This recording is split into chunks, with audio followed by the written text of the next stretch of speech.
Lesson 3 population composition जनसंख्या संगठन main points of the chapter. Age structure is an important demographic characteristics. आय संरचना एक महत्वपूर्ण जनांकीय विशेषता है, क्योंकि आय के आधार पर ही हम अर्जक तथा निर्भर या आश्रित जनसंख्या का अनुपात पता लगा सकते हैं। विभिन्न आय ग्रुप में कितनी जनसंख्या है उसका पता लगा सकते हैं।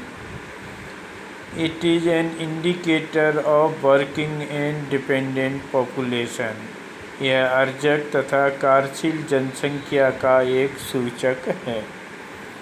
Sex composition is also an important demographic characteristic.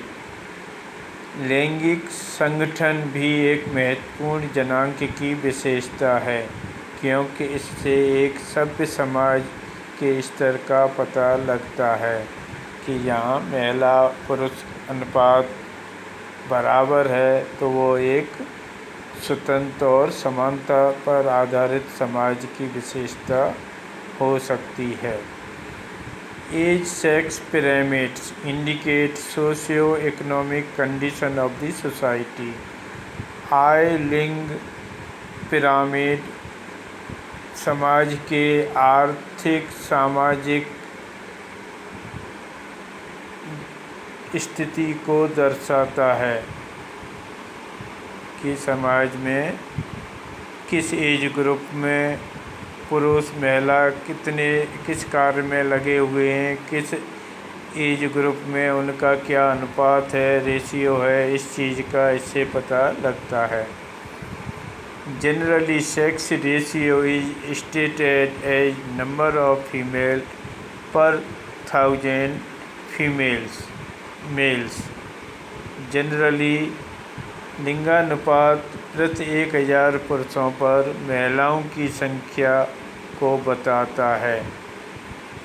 The average sex ratio of the world is 990 females पर 1000 मेल। विश्व का औसत लिंगानुपात 990 महिलाएं प्रति 1000 पुरुष हैं। In most of the European countries sex ratio is favorable to females।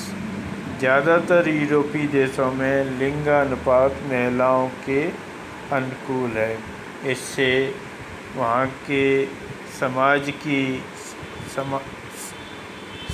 स्वतंत्रता और समानता आधारित स्थिति का पता लगता है। In UAE, there are only 456 females per 1000 male. It is the lowest sex ratio in the world. संयुक्त अरब अमीरात में विश्व में सबसे कम लिंगानुपात है, जो 456 महिलाएं प्रति 1000 पुरुष हैं। यहाँ पर कम लिंगानुपात होने का एक कारण ज़्यादातर विकासशील देशों के रोजगार के लिए पुरुष जनसंख्या वहाँ पर प्रवास की हुई है।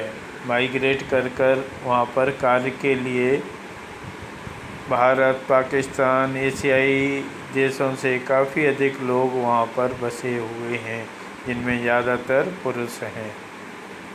About half of the global population lives in towns and cities। विश्व की लगभग आधी जनसंख्या नगरों तथा शहरों में रहती है। The differences are found in the sex ratio of villages and towns। गांव और शहरों में भी लिंगानुपात में अंतर पाया जाता है, क्योंकि ग्रामीण क्षेत्र में भी अभी शिक्षा की कमी है तथा वहाँ पर अभी भी पुरुष प्रधान समाज को महत्व दिया जाता है। बच्चों को ज़्यादा प्राथमिकता दी जाती है, बच्चियों की अपेक्षा। Literacy is an indicator of development of the society. साक्षरता समाज के विकास का सूचक है, क्योंकि साक्षरता अधिक होगी तो उसमें महिला भी साक्षर होंगी, और जहाँ महिलाएं भी साक्षर हैं अर्थात महिलाओं के साथ भी बराबरी का व्यवहार किया जा रहा है, और इस प्रकार वह समाज के विकास का सूचक है जहाँ सभी लोगों को समान अवसर मिले। The population of the world is engaged in 4 types of occupations: primary, secondary, tertiary and quaternary। विश्व की जनसंख्या 4 प्रकार के व्यवसाय में लगी हुई है: प्राथमिक, द्वितीयक, तृतीयक तथा चतुर्थक। The proportion of people engaged in different types of activities is an indicator of the level of economic development। विभिन्न प्रकार की आर्थिक क्रियाओं में लगे लोगों का अनुपात आर्थिक विकास का सूचक है।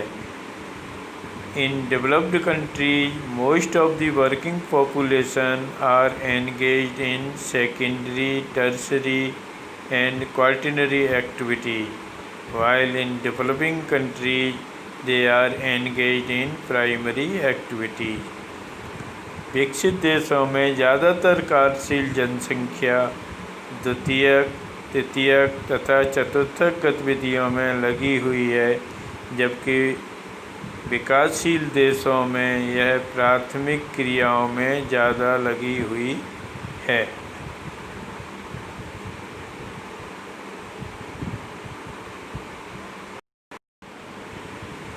इस प्रकार इस पार्ट में हमने जनसंख्या से संबंधित विभिन्न जो पहलू हैं, जो विशेषताएं हैं जनसंख्या संरचना की, संगठन की, उनके बारे में जाना।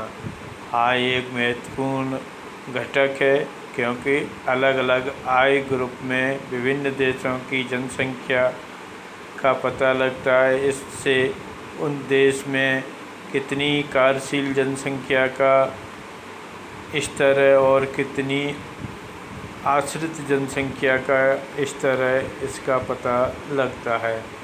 क्योंकि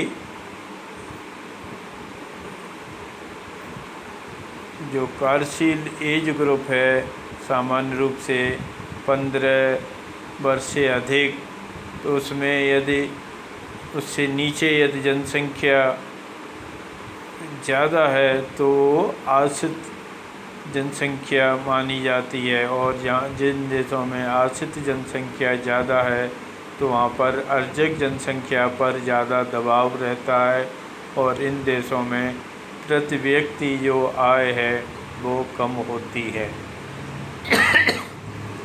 इसी तरह लैंगिक संगठन भी एक महत्वपूर्ण विशेषता है। आज के लोकतांत्रिक समाज में जहाँ पर सबको बराबरी का हक है, तो यदि लोकतंत्र शासन अच्छा है तो वहाँ पर सबको बराबर का हक मिलता है, और वहाँ पर पुरुष महिला अनुपात में ज़्यादा अंतर नहीं होता है। पुरुष महिला अनुपात में ज़्यादा अंतर पिछड़ेपन और असमानता का सूचक होता है। वहाँ पर सभी को समान व्यवहार नहीं मिलता है।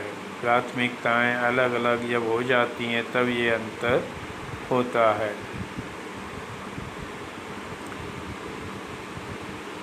In most of the European countries, sex ratio is favorable to female।